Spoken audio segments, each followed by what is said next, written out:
ఇప్పుడే అందిన వార్త మీ సేవా కేంద్రాల్లో తెలంగాణ ఇక ముఖ్యంగా రేపటి నుంచి అమలు అన్నమాట. కొత్త రూల్స్ ఇవన్నీ కూడా అంటూ లేటెస్ట్ అప్డేట్ అయితే వచ్చిందనమాట. సో ఆ వివరాలు ఏంటని కూడా వీడియోలో తెలుసుకుందామండి. వీడియోని చివరి చూడండి, అర్థమవుతుంది. మరోసారి ఛానల్ వస్తే తప్పకుండా సబ్స్క్రైబ్ చేసుకోండి. చూస్తున్నారు కానీ లైక్ చేయడం మర్చిపోతున్నారు, వెంటనే లైక్.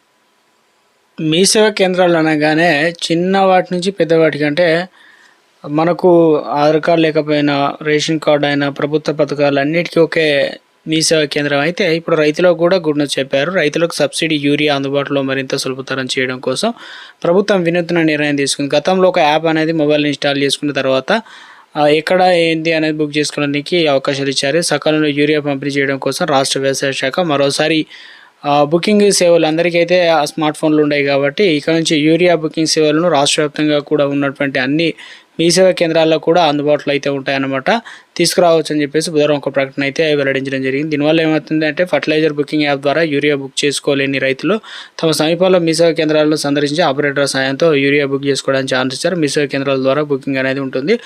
ఎలా బుక్ చేసుకోవాలి ఏంటంటే రైతు తన పట్టాదారు పాస్ పుస్తకం పీబీబీ అంటే అది నెంబర్తో పాటు సమీపంలో మీ సేవా కేంద్రాన్ని సందర్శించి మీ సేవా కేంద్రంలో ఆపరేటర్ రైతు వివరాలు సేకరించి అవన్నీ కూడా అందులో మీరు సాగు చేసిన వివరాలు, పంట వివరాలు నమోదు చేస్తారు. రైతు ఎంపిక చేసినటువంటి ఎరువుల డీలర్ల వద్ద అవసరమైనటువంటి యూరియా పంపిణీ బుక్ చేస్తారనమాట. రైతు నమోదిత మొబైల్ నెంబర్కు పంపి ఓటీపీ వస్తుంది. దాని తర్వాత వెంటనే బుకింగ్ ఐడి జారీ చేయడం జరుగుతుంది. 48 గంటల్లో యూరియా అనేది తీసుకోవడానికి అవకాశాలు అయితే ఇవ్వడం జరిగింది అనమాట.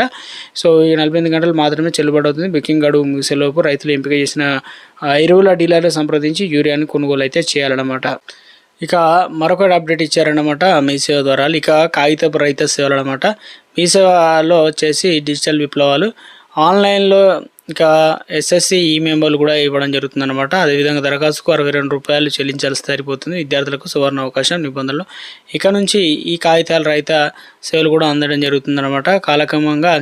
సో ఇక విద్యార్థులకు వరంగా మారుతూ ఎందుకంటే ఎస్ఎస్సి 10th క్లాస్ మెమోల కోసం ఎదురు చూసిన వారందరికీ కూడా కూడా చెప్పడం జరిగింది. మీ సేవ పోర్టల్లో తాజాగా ఎస్ఎస్సి మెమో ఈ కాపీకి అనేటువంటి సరికొత్త సేవను కూడా ప్రవేశపెట్టింది. కాబట్టి 2024 సంవత్సరంలో 10వ తరగతి ఉత్తీర్ణులైన విద్యార్థులందరూ కూడా డూప్లికేట్ ఈ మెమోను మీ సేవ ద్వారా పొందడానికి ఛాన్స్ ఇచ్చారు.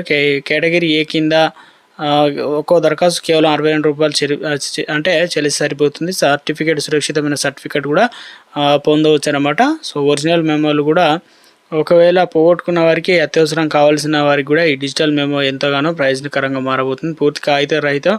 అదేవిధంగా ఆఫీసుల చుట్టూ తిరిగే తిప్పలు తప్పుతాయి. మరోవైపు జిల్లా వ్యాప్తంగా రెవెన్యూ సో ఇవన్నీ కూడా డబ్బు ఇవన్నీ కూడా ఆదా అవుతుందని చెప్పేసి మొత్తానికి ఇవి కూడా తీసుకురావడం జరిగిందనమాట. మీ సేవా కేంద్రాల్లో ఇకపై కులం, ఆదాయం, నివాసం, కుటుంబ సభ్యుల ధృవీకరణ పత్రాలు, ఈబీసీ, అదేవిధంగా ఈడబ్ల్యూఎస్ సర్టిఫికెట్ల కోసం దరఖాస్తులు ఎలాంటి పత్రాలు ఆఫీసులో సమర్పించే అవసరం కూడా లేదనమాట. తహసీల్దార్ స్పష్టమైన ఆదేశాలు అయితే ఇచ్చారు. ఇవన్నీ కూడా మార్పులు అనమాట. క్షేత్రస్థాయి పరిశీలన పేరుతో దరఖాస్తులను భౌతిక పత్రాల కోసం వేధించవద్దని జిల్లా ఉన్నతాధికారులు తహసీల్దార్ ఆదేశాలు జారీ చేశారు. ఇక ఎలక్ట్రానిక్ సర్వీస్ డెలివరీ సంస్థ ప్రవేశపెట్టిన నూతన మొబైల్ అప్లికేషన్ ద్వారా తహసీల్దార్ ఆన్లైన్లో లేని పత్రాలు పరిశీలించి వేగంగా డిజిటల్ సంతకాల సర్టిఫికేట్లు అయితే జారీ చేయడం అయితే జరుగుతుందన్నమాట. మొత్తం ఇవన్నీ ప్రాసెస్ అని మొత్తం చేంజ్ చేశారనమాట. సో మీ సేవకు సంబంధించి ప్రభుత్వం నుంచి ఎప్పటికప్పుడు మరి ఏ చిన్న అప్డేట్ వచ్చినా మీకు వెంటనే వీడియో రూపంలో ఇలాంటి ఇన్ఫర్మేషన్ అయితే యూస్ఫుల్ ఇన్ఫర్మేషన్ అయితే మీకు అందించడం జరుగుతుందన్నమాట. అందరూ లైక్ చేయండి, ఛానల్